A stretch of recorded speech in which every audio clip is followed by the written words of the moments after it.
My name is John Lynn. I am the co-founder of QUAY Acceleration. We build startup accelerators in partnership with universities, governments, corporations, and investor groups. We built 14 accelerator programs in 2024 alone for almost 120 startups, and we drive the value of those programs through our mentor network, which features over 700 mentors who are technology experts, entrepreneurs, investors, and more.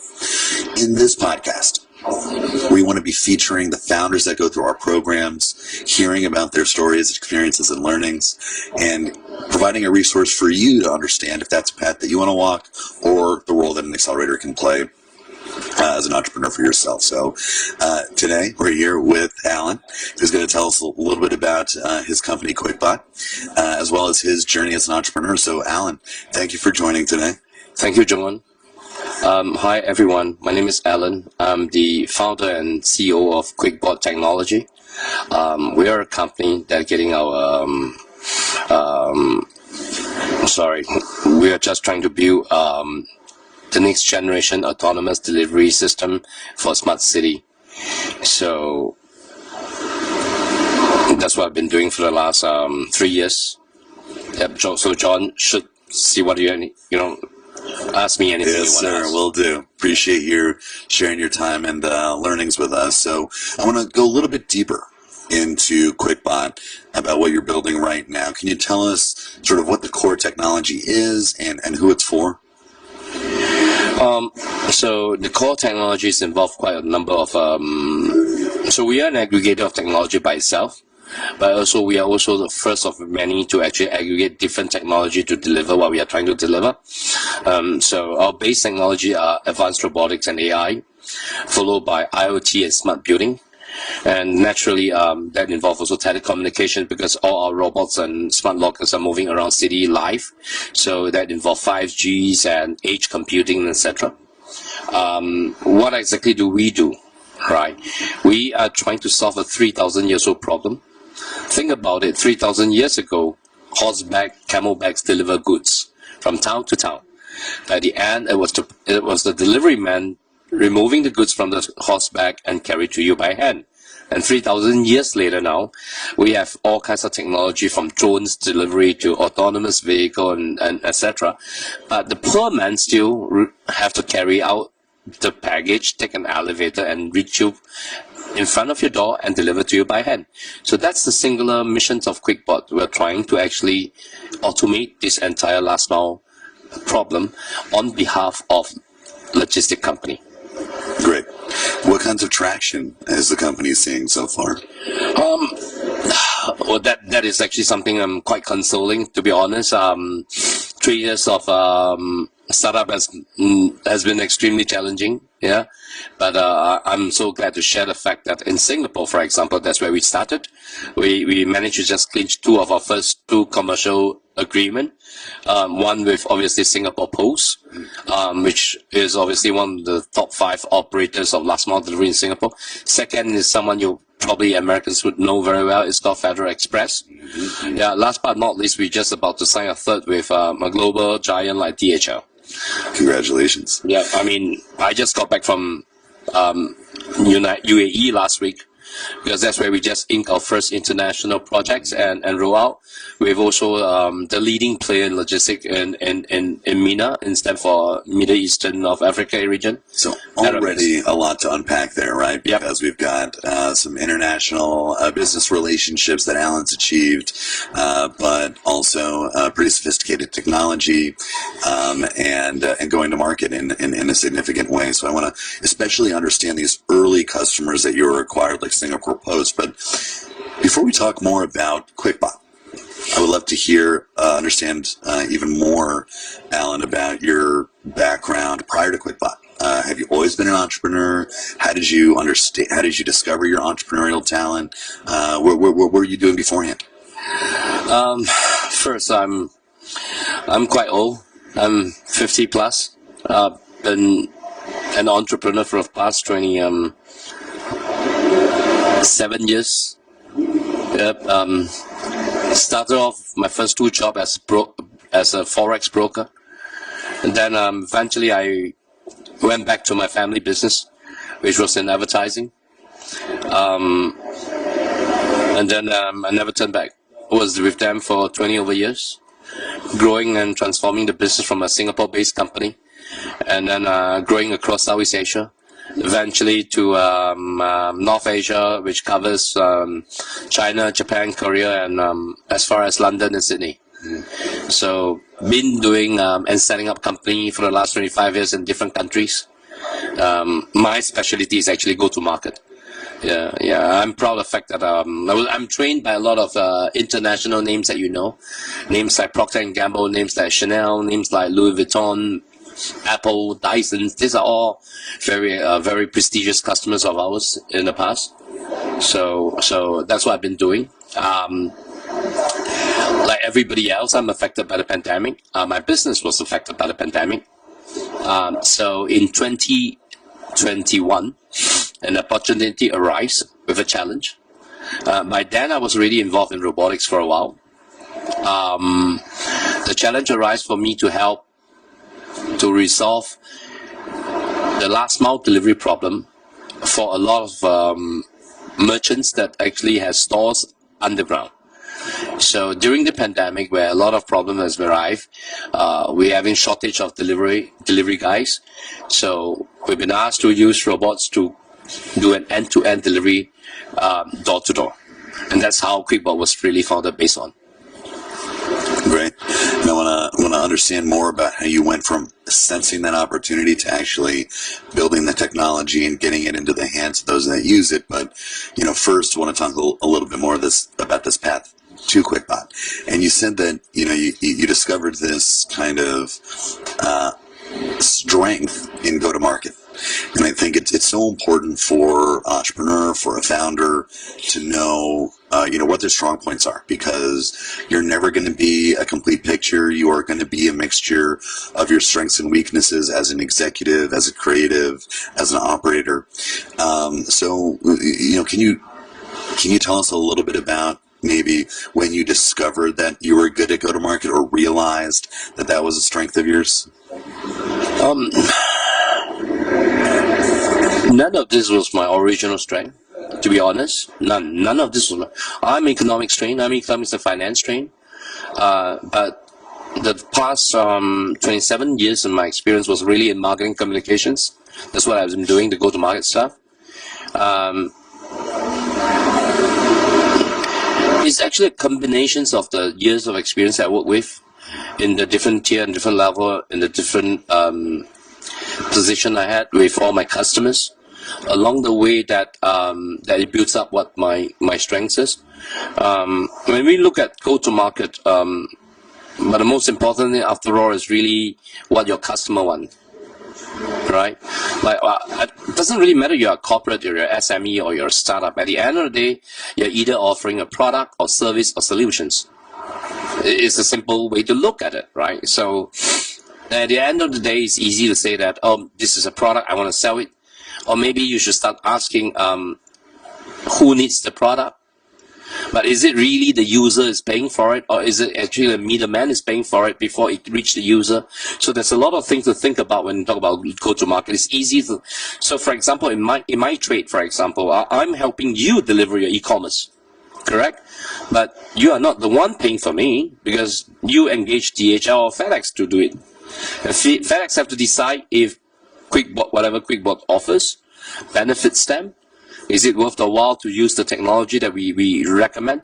So I think when you look at go-to-market, I would say if you ever want to pursue a startup or a business, you really need to look at the type of product and services you're offering and whether or not they are relevant. And then are you able, before you embark on it, able to at least get some feedback to say the fact that whatever you are offering is needed. I think that's critical. So I think it is critical. We try to focus heavily on customer development, customer conversations in many of our accelerator programs. I think it's part of what differentiates us a little bit. And I think it's a great way to continue the story about how you started QUIKBOT, because you got into conversations with these, I guess, sort of like storefronts and other vendors.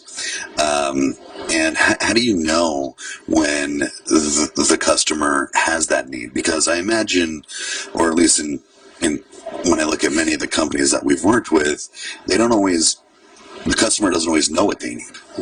So how do you discover that? So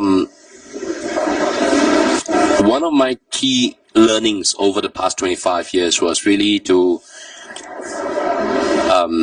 put myself in place of my customers and think about what they need based on the information we have. So when I was first provided the challenge to create these particular solutions called Autonomous Final Mile Delivery Platform as a Service, that was an easy one, right? Because my partner was really a very esteemed company. It was actually the company that runs the underground network of Singapore train state services. But so they have a very specific use case that they need me to solve, right? But one of the issues when I realized was that even though that use case was practical for them, but it's very difficult to commercialize. Who will pay for the service? If I were to put millions of dollars to develop it, who is going to be at the end paying for it, right? So when I first did the POC, I'm only thinking about the technology part of it, right? But eventually, as we progress on, we need to start thinking about where the money comes from, where the revenue comes from, right?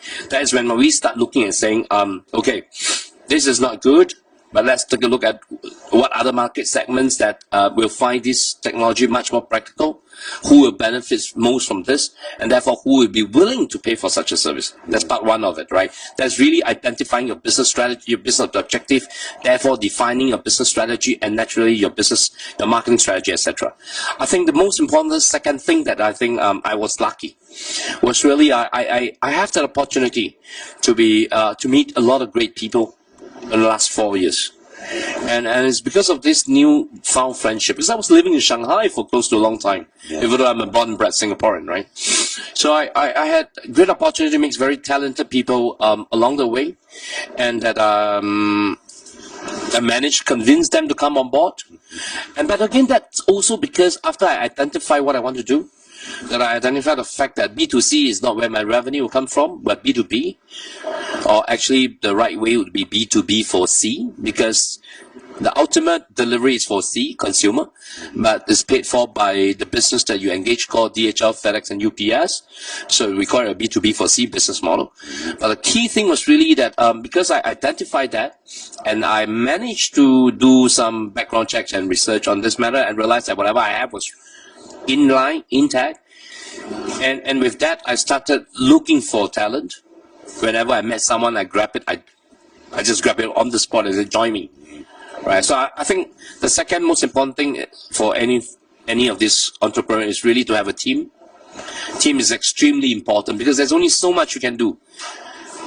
The CEO in startup is really like a jack of all trades. Yeah, I mean, that's so great, Alan, because, I think timing is important. I think team is critical. And I love this exercise, sort of thought exercise that you described in thinking about the customer and sort of inhabiting their position and understanding, what is the problem that they're facing? What is the pain or the obstacle that needs to be solved, and where can you play a role in solving it? And then from there, you said, the business model became clear. It was B2B to C, and the technology became clear. And I think that that's such a great example for, any entrepreneur listening to this to keep in mind is if you dig into that customer position, you're going to be closer to the money, but you're also going to be closer to the value that you're creating. So that's just great to keep in mind. Now, in terms of timing and luck, I think that's absolutely every part of every entrepreneur's story. And in terms of a team, can you, Alan, tell us, at what point when you saw an opportunity around QUIKBOT did you start building the team, and how did you think about the first people to bring around you?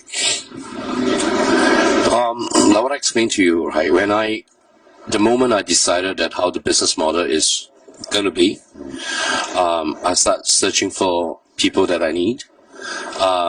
First, I always start from who I know. I always like to start from people that I know, because as an entrepreneur, we don't have so much time to do trial and error. All right, I mean, we don't have so much time to resource and take 3 months to hunt for someone.